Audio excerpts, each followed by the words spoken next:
Okay, it's good to see everybody. We finished practice number 2 for Buffalo this morning. There's a lot of challenges involved in this game. The first challenge that I've kind of focused on with the team is that our team doesn't know a lot about the Mid-American Conference. They probably don't know very much about Buffalo. Before we began our preparation, I want to make sure that they have the proper respect for a really quality opponent, a team that's 2-1, that went into Happy Valley and stood toe-to-toe with Penn State, went down to Florida Atlantic and played in the dead heat of the day and came out with a win. So I want to make sure that our guys are paying attention to the fact that this is a pretty good football team. We have to not get caught in the trap of, well, we did some good things against a high-quality opponent on the road last week, so automatically things will go the way we want them to. That is not the case. We have to make darn sure that we are ready to play and that we improve and that we play to our standard, and hopefully things will go our way. One of the other challenges that we face here is that this is a back-to-back long road trip. We're on the plane for 3.5 hours down to College Station, played in a very hot and humid atmosphere. We got back, thankfully, because of the early kick time, we got back around 7 p.m. our time Saturday night, but we're now going 3 time zones. We're going nearly across the country. We're going to leave on Thursday, so that's going to present a little bit of a challenge in terms of our preparation. So that's going to be a challenge as well. The hiring of Coach Leopold at Buffalo, I thought, was a terrific hire. It's a little bit of an outside-of-the-box hire. You don't see a lot of guys moving right from Division III to another head job in a Division 1A program, but I give Danny White, their athletic director, a lot of credit. Lance's career record is 111-7, so he's winning at a pretty good clip, including 6 Division III championships. And from a coach's perspective, maybe not from a fan's, but from a coach's perspective, football's football. I mean, if you're a good coach, you're a good coach. It doesn't matter what level you're at. I mean, the type of athlete that you get to work with might be a little bit different, but the game's still the same. I have no doubt that he ultimately will be successful there. They're 2-1 right now. They're off to a good start. They certainly, UB certainly got our attention. Offensively, they're scoring 32 points a game. They do a lot of different things. It's hard to say, what do they make their living off of? Well, after 3 games, it's hard to say. They're very multiple. What that means for us is that, we'll practice against their stuff, but the reality of it is, in the game, we're going to see something we didn't practice against. That's just the nature of how they run their offense. So it's really going to be about fundamentals, making sure our eyes are in the right place, leveraging the football, playing with hands, playing with pad level. Those things, the basics, are going to be important, as they always are. They're dedicated to running the ball, and if I were getting ready to play us, I'd be dedicated to running the ball too. I mean, we're giving up 6 yards a carry the last 2 weeks. I expect that they're going to try to pound us and then try and take some play-action shots off of it. Their starting 5 offensive linemen are all 310 pounds or larger. I think they do a nice job with their empty package. I think they do a nice job with their screen game. Like I said, they're multiple. There's a lot of stuff out there we got to defend. The quarterback, Licata, I've known since he was in high school. Had a mutual friend with the family that when Joe was coming out, I was at Notre Dame at the time, and they wanted a unbiased evaluation. He came to the Notre Dame camp as a high schooler when I was on the staff, and followed his recruiting and tried to be a resource for the family in his recruiting. He's a very good player. and I know that to be a fact. The running back Taylor both backs are big guys, well over 220 pounds. Taylor's number one is a good back, and they have two receivers. Willoughby, who's really long. He's, I want to at least 6'4". Yeah, 6'4", 210. He's a long guy with good body control and good ball skills. And then Marcus McGill is a very good player. The touchdown catch he made against Penn State was really impressive. Obviously they have some playmakers, and we have to be aware. Defensively, they held Penn State to 24 points in Happy Valley. I thought that was pretty impressive. They're physically tough. They're going to run around and hit you. They're not afraid to pressure. We have to be ready to handle the blitz, and in third and long, in third and long situations, they're going to do some different stuff. We've got to try and stay out of 3rd and 6, 7 plus when they start to get a little bit more exotic and pressure from different looks. They scored 23 points on defense last week. I don't think I've ever seen that before in my life. They scored 3 defensive touchdowns and a safety. That's an incredible performance by a defense. They single-handedly win the game. They have a defensive end, Harris, 91, who's long. He's 6'4", 275. Sophomore. He's a good player. He's not the speed guy that we saw with the A&M guys, but his length and just being able to create separation from your offensive tackle, he'll give us some issues.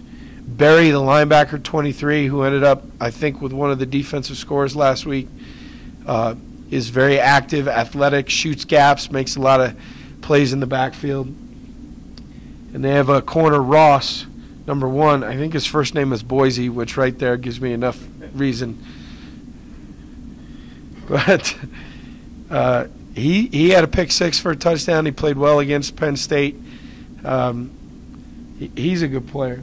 So we have our hands full. There's no doubt. And I made it very clear to our football team that we're not looking back at Texas A&M. That one is dead and buried. And we're not looking forward to our friends from the South.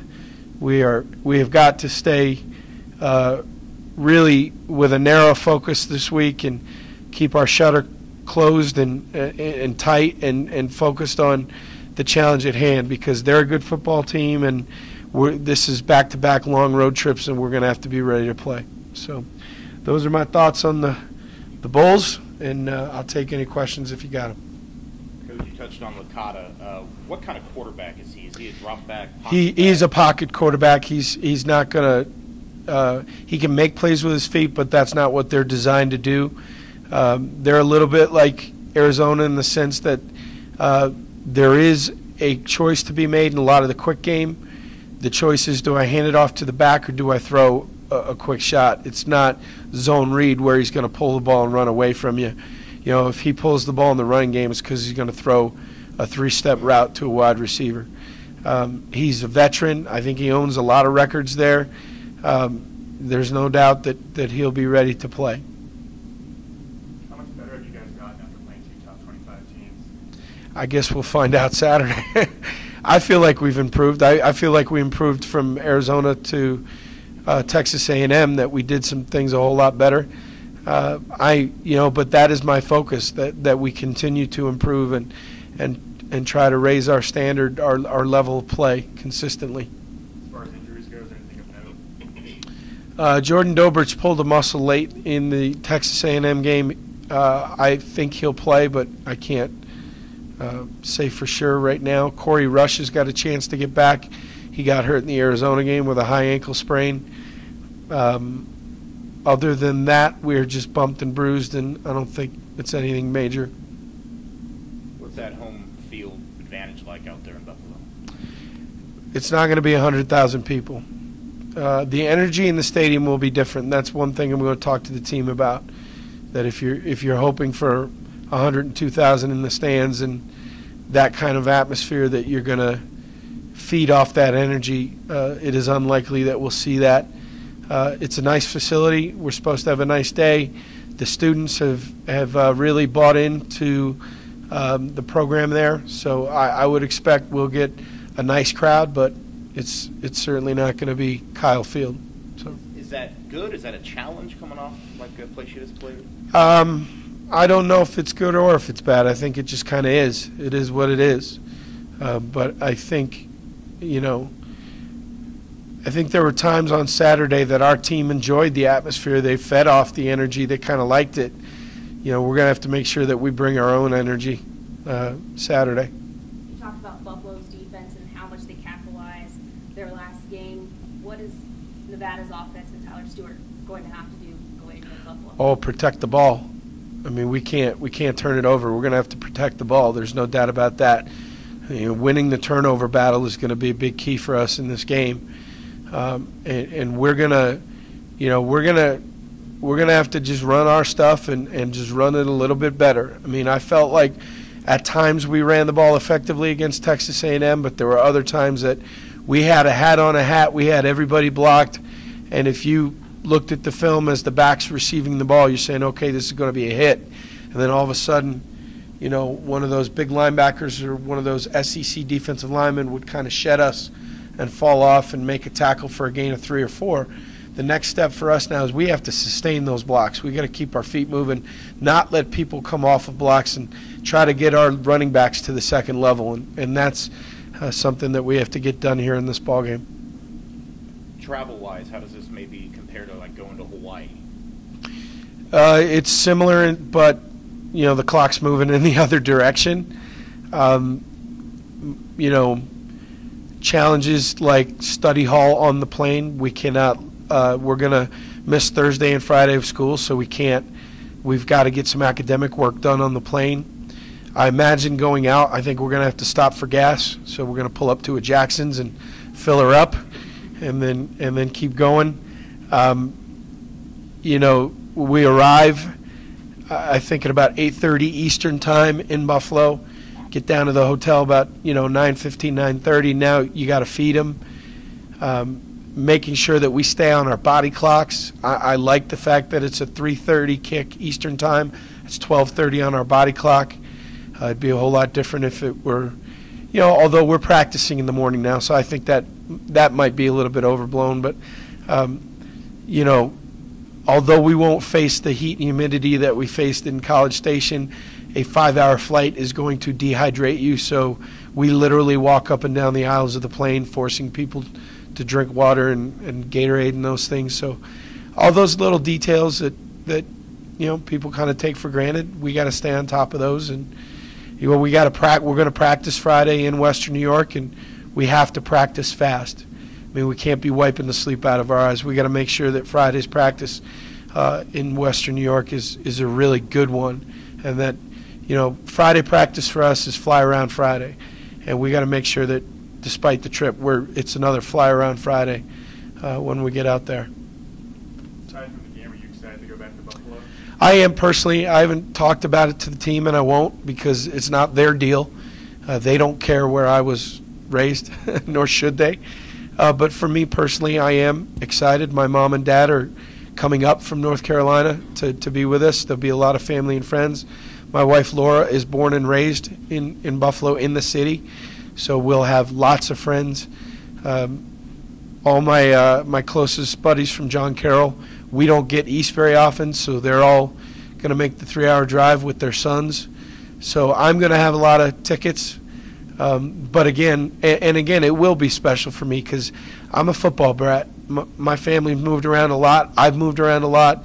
This is my home. I have a very, very warm place in my heart for Western New York State and for Buffalo.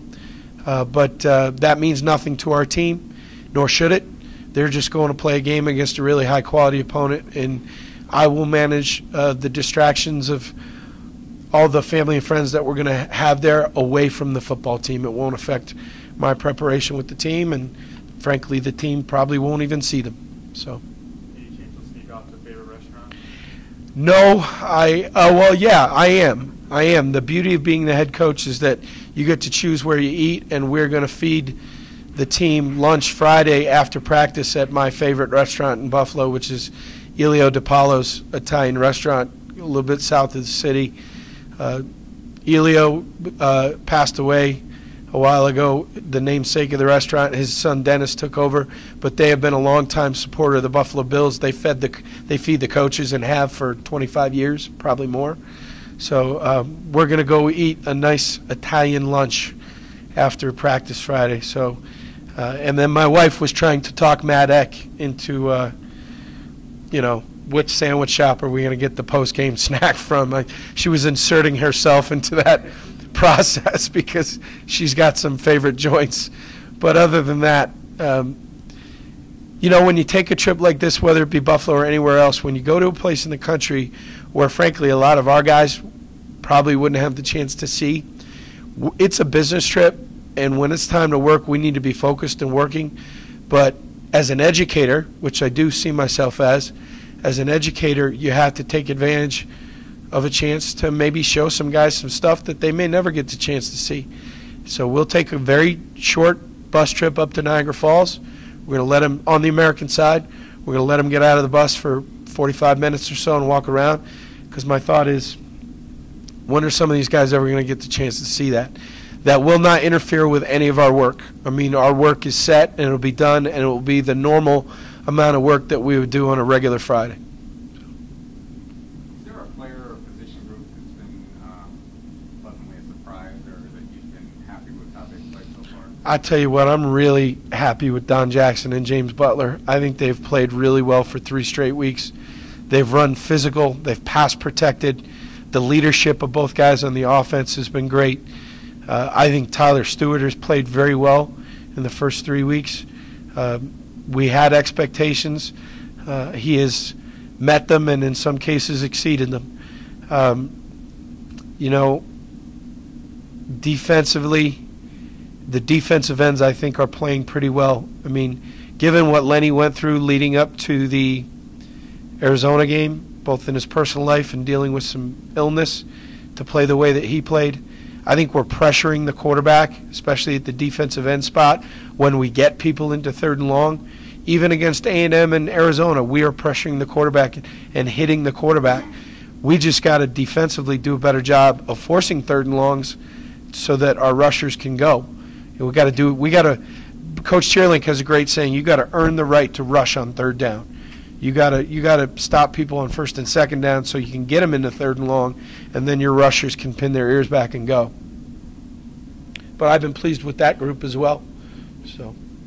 You said if you were Buffalo, you'd want to run against this defense. I guess where have the struggles come in the run so far? I think some of it has been, just been, we've played opponents that might be a little bit better than us, to be very honest. I mean, 6 yards of carry, but against 2 ranked teams. I think some of it is fundamentals in the front 7 of using our hands and trying to get some knockback on the line of scrimmage and not getting enveloped in blocks. When you face a 330-pound guard, it's a little harder to do some of that stuff. But, I mean, some of the things that we can correct in the run game have nothing to do with who we're playing. It's more to do with our technique and our fundamentals. So that has been a big point of emphasis here the last 2 weeks, and we need to see continued improvement, and I think that we will.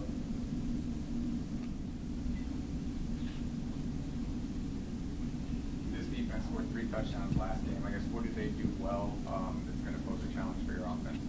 Well, they do well of getting turnovers, not only in the last game, but all 3 games they've played. I'm pretty sure they got a turnover in every single game. So they get after the ball pretty well, and they are definitely a team that flies around and flies to the ball. So I would say that's their best attribute as what I've seen so far. They like the blitz and put pressure, or are they more, I mean, with any team, I mean, every team blitzes. I mean, I wouldn't say they're crazy, but like they don't blitz every play type defense, but they blitz when they need to, and when they feel like they have a pretty good blitz, then they blitz. After playing 2 top 25 teams, in your estimation, how much better have you guys gotten? And against Arizona, I don't think we took a step forward. I think we took a couple steps back, to be honest with you. We did not play anywhere near to where we need to play.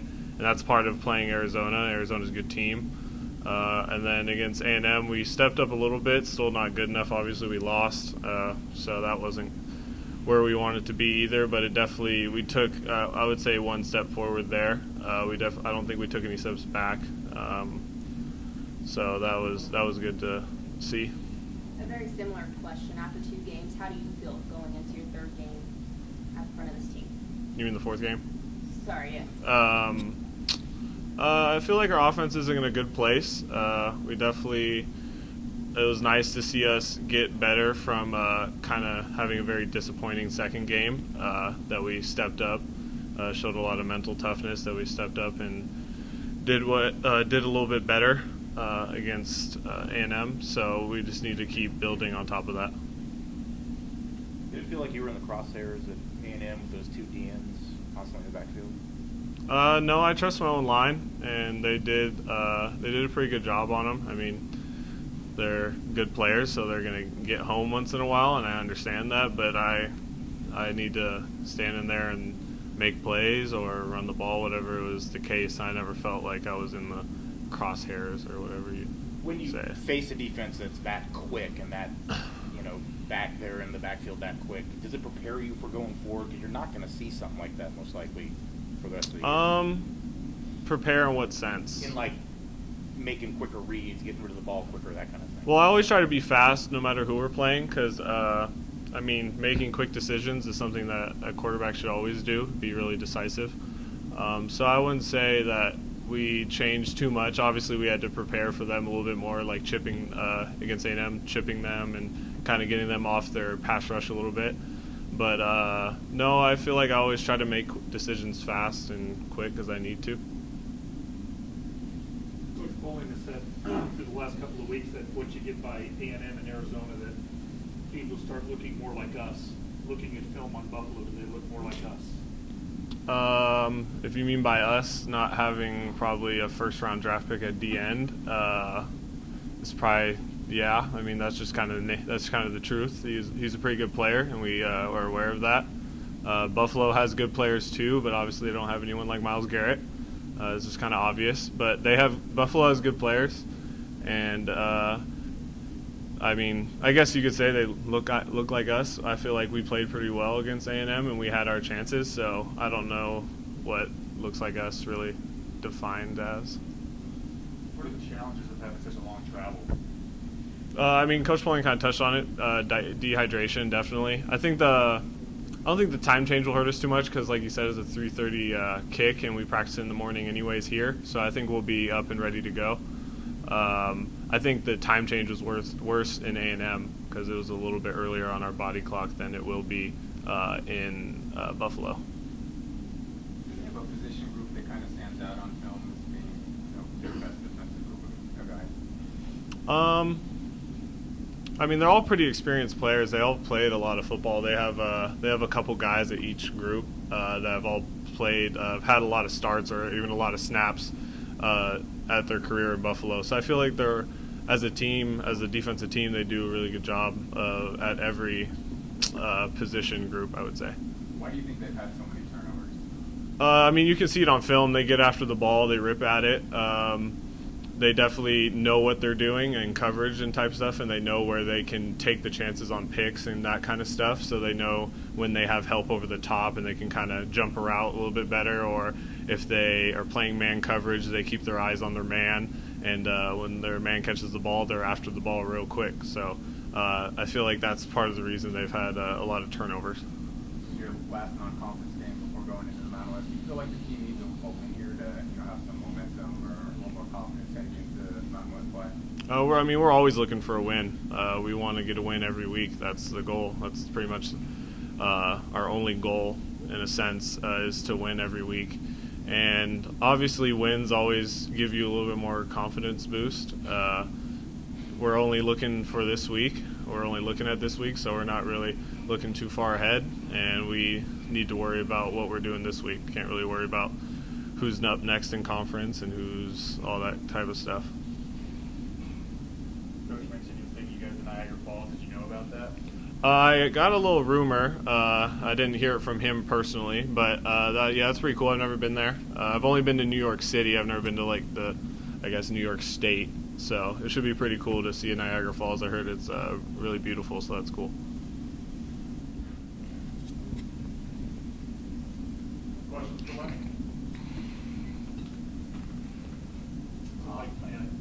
Go ahead. What about Buffalo stands out when you watch their film? O-linemen are pretty big, about 310 across the board. They run about 50 different run plays. There's nothing that they run about more than 4 or 5 times a game, so you have to be ready for everything. Pretty good opponent. They run about 60% of their time in scrimmage. Is that something you look forward to? Do you like going against a team that's going to try and smash it down your throat? Yeah, with they're more of a zone team. So that's more of an opportunity for TFLs making plays in the backfield, and if you win on first and second down, they have no choice but to throw on third. So it's a game where you earn your rushes. How would you assess how the defense has played, so far? Obviously, 2 tough opponents the last 2 times out. We've played good in spurts, but 44 points will never be good.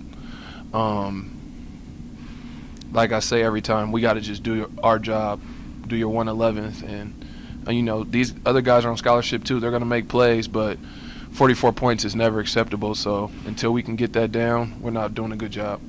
Is that frustrating that you guys have played well in spurts but not for the full game? Yeah, because you look at it in a team like Arizona, we can 3-and-out those guys. A team like Texas A&M, we can take the ball away and sometimes 3-and-out those guys, force field goals. If we can be consistent with that, we can win those type of games. So now just moving forward with these teams that we have now, just being more consistent and playing harder, and I think we'll have a better outcome. You're playing 2 top 25 teams. How much better do you guys think as a whole you've gotten? I think we've grown every week. We just got to treat every opponent like A&M and Arizona, and I think we'll be great. Do you think you've ever found an identity yet this early in the season as to what this team really looks like? I wouldn't say we have an identity yet because, like I said, we haven't played our best ball. And once again, those 44 points and those big plays just aren't who we are. And it's not them, it's us. So our identity hasn't been defined yet, but I think in the coming weeks, we'll definitely define ourselves. Long road trip, long time in a plane. What does that take out of a player just sitting there in a plane? Go to sleep. Catch up on some homework. That's all mental. You get on a bus and go down to Fresno for 3 hours, or you get on a plane and go across the country for 5. I mean, you got to show up, put your pads on, and play. All that is just talk. But I like to go to New York. Have you ever been there before? Yeah, I went to New York when I was a sophomore for my my rap group when we was about to get signed. We went out to New York and was at the headquarters for Epic Records. So that was my one and only time in New York. Now going to upstate New York, you said you're to Niagara Falls, as Coach mentioned. Yeah, it's like the 8th wonder of the world or something like that. Yeah, I mean, I'm happy to see those type of things, but I mean, all in all, I don't care what we see or what we do. I just want to get a win. Coach talked about some of the things you've had to deal with early in the season in your personal life, with just being sick.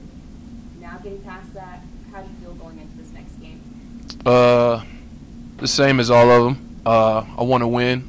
I want to play great, and I was dealing with a couple of things, but once I crossed that line, it really doesn't matter. Those 60 minutes of football, got to just prepare and play with my brothers and moving forward. Just lead this team and lead this defense, and hopefully we can be better.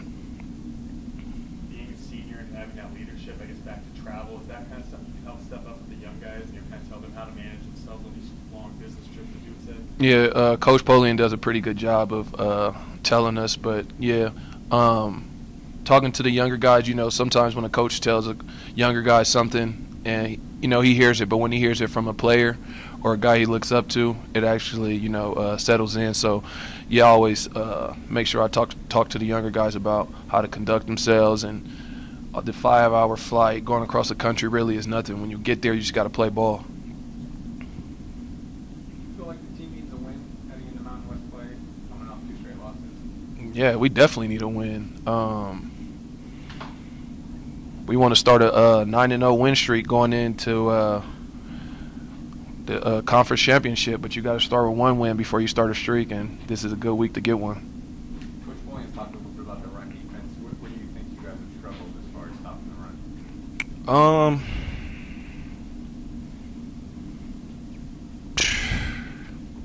Just doing your job. A lot of times teams, switch up what they do from one week to the next, and it takes a while for us to adjust, but we got to tackle better.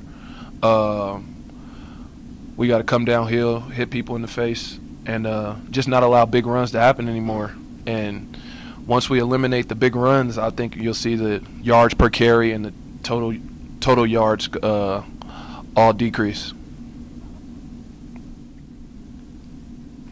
Questions for Hasaan? Take us through the catch. Everyone was talking about after the end. It goes back to the preparation we started with Coach Hoff, and the big emphasis he had was fight through pass interference this week. They're going to be rough. They're going to be aggressive. There are different types of corners. They're big-time SEC.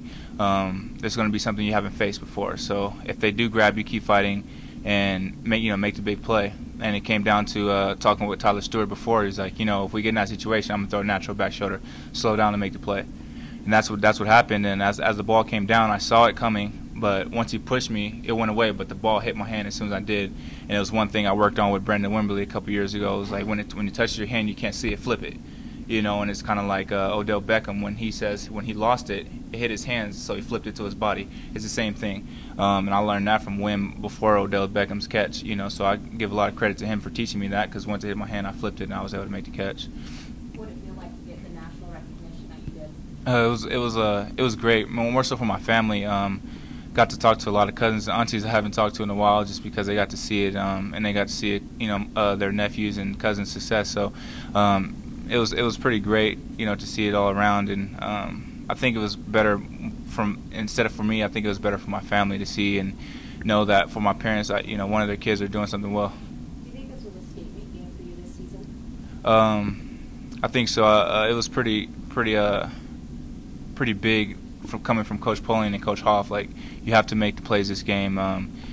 You have to play who we think you can be and things like that. With their man coverage and things like that, it's like you can't not live up to the standard that we want you to live up to. And I think with the preparation for the week and that being drilled in my head, I think that happened. Looking ahead to Buffalo after playing two top 25 teams, do you guys feel as a whole you guys have improved a lot? Yes. I think playing the two ranked opponents is going to help us with grit, and we showed a lot of resilience in the A&M game when that game could have got out of hand, but we kept it reasonable with our fight, and I think going into this game we're going to need that, because they're just as big, and they have a lot of talent on their team as well, and it's a road game with the long travel. So I think playing those two ranked opponents and playing away at in front of 102,000 people is going to help us for this week. Did you travel? What do you do personally to prepare yourself for a long trip like that? I get with Coach Eck and Bubba Reynolds, the two strength coaches, and we go over a lot of things to kind of relax my body before the long flight. I'm tall and big, and so the flight's not really comfortable for me. But I do that and really pound a lot of water, because it's going to dehydrate us up in the air. And when we get there, Coach Eck, we have the tights. We wear those on the plane and just try to find a good movie to watch. How tough is the battle for the extra row? It's pretty tough. I mean, it's like if I'm taller, it's me. If it's not, but the only people that really you fight with is the older people, and they're in first class, so we don't really got to deal with that. You ever gotten first class yet? Nah, not yet. I think those are the seniors get the comfortability in that. Tyler, obviously had to step in for Cody, big shoes to fill. What have you thought of his play so far this season? I think Tyler, honestly, in my opinion, surprised me a lot, especially from the first game on to Texas A&M. It was, like I thought before, there's something about him. There's something about his drive to be great that I've seen, but through practices it was like, kind of like, all right, we'll see where it goes. But as soon as the game started, it was like a whole different kid. When the lights hit, he plays phenomenal. He plays really smart, doesn't overthink things, and he makes the right plays, and he's always coming back to the sideline with information. He always comes to me and asks me what I think and things like that. And his play so far, I think, is very well. Not anything that anybody should be worried about. I think it's something that opponents will have to scout against him because he can run. People didn't think so. He can pass, of course. Everybody's seen that, and he's just really smart. So I think his play so far is something that everybody should acknowledge that it's been very well. You guys kind of talked about, we have confidence in him and things like that, but actually having him see him play a few games, what do you think he's proven to the rest of the guys on the offense? I think he's proven his leadership in that when things go wrong, he doesn't duck his head. Before something would go wrong and it would bother him for a little bit. Like if he throws an interception like he did Arizona, he came back the next series and we drove down there and we scored. It doesn't bother him like it did before. And that's the biggest thing that everybody was looking for him, is to be that leader that everybody could focus with, that everybody could depend on. And I think that he did a great job with that so far. What's the Bulls' defense like from what you've seen? I think it's very solid. Not anything that we haven't seen before. Very manageable. I think if we play our A game offensively, it'd be a good game for us. Their defensive backs they're decent. Their safeties are better than I think their safeties are probably the best players on their defense. But as far as our overall defense, I think if we play our overall A game, I think we'll be fine. Did they run a different kind of set in the backfield, considering like A&M have outstanding athletes back there? Did they run kind of more scheme-based in Buffalo? Yeah, well, A&M had like 3 different corners that I've seen, and that alone is hard for a receiver because you work on one corner, then you see a different one, then you have to see how he works, and you have to do it again and again. So this team works basically of a quarters defense, and they right and left corner, everything's pretty basic. But the only thing that give us trouble is if we don't bring our A game. Their DBs are good enough to make plays on the ball.